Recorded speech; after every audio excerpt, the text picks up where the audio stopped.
In 1960, I was a senior in high school in North Carolina. Pretty geeky looking, huh?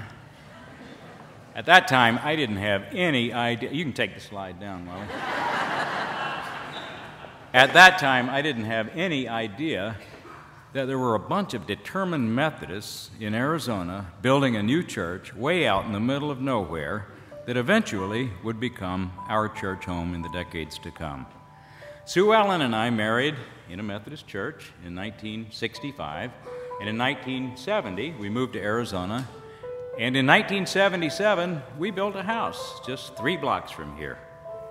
Well, by then, Pastor Dale Smith's early efforts had really started a great church. By then, when we moved here in 1977, the church had an exciting and growing congregation. Now imagine, if you will, building a church in the middle of nowhere in the 1960s. It was a time when our country was going through a great deal of turmoil. Now, the church met originally, of all places, in a movie studio. It's called Cudia City, and it was considered way on the outskirts of Phoenix. That's 40th Street and Camelback now. The sound stage was so cold that the members wanted a warmer place to meet. So they talked themselves into a resort called Paradise Inn, which is now where the Phoenician sits. Nice place to meet temporarily, but the members early on said, we got to have our own place.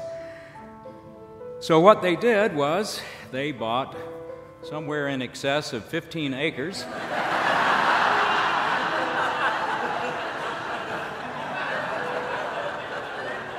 I'm not getting into that debate. Ground was broken and construction began. Now, today's chapel was the original sanctuary for the church. And you'll notice the distinctive chalice-shaped stained glass window. That famous, distinctive look has become our church's symbol. The new chapel was soon surrounded by a beautiful biblical garden, and it attracted so much attention, Arizona Highways featured the new chapel and gardens in their magazine. It brought us a lot of early attention, and we started having sunrise services for Easter in the biblical garden. Now, in 1977, when Sue Ellen and I moved down the street about 3 blocks here in the neighborhood, we didn't choose this church just because it was the closest church. However, that is a nice feature. There were several things that led us to choose this church. First, there was the warm welcome we received from everybody. And then there was that pastor, Don Sapp.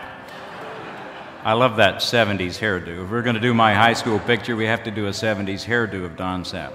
But the thing about Don Sapp is he is the first preacher I ever saw who got in front of the congregation, preached for 20 minutes without referring to a single note. It was spectacular. We were very, very impressed. And over these 33 years since we joined, our 2 daughters have attended preschool, Sunday school, and youth programs. And even now, our 3 Phoenix grandchildren have gone through PVUMC preschool, which was started in 1966 and is considered one of the very best preschools in the valley. During the 60s and 70s, the church members filled food boxes with items for the needy, sent mission teams to Mexico, collected back-to-school gifts for children, and the church really made an impact in the community.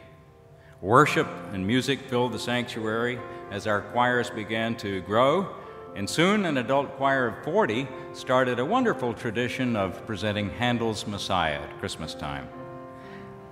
By the end of the church's first 2 decades, Paradise Valley United Methodist Church was over 1,000 strong. Our light was burning brightly.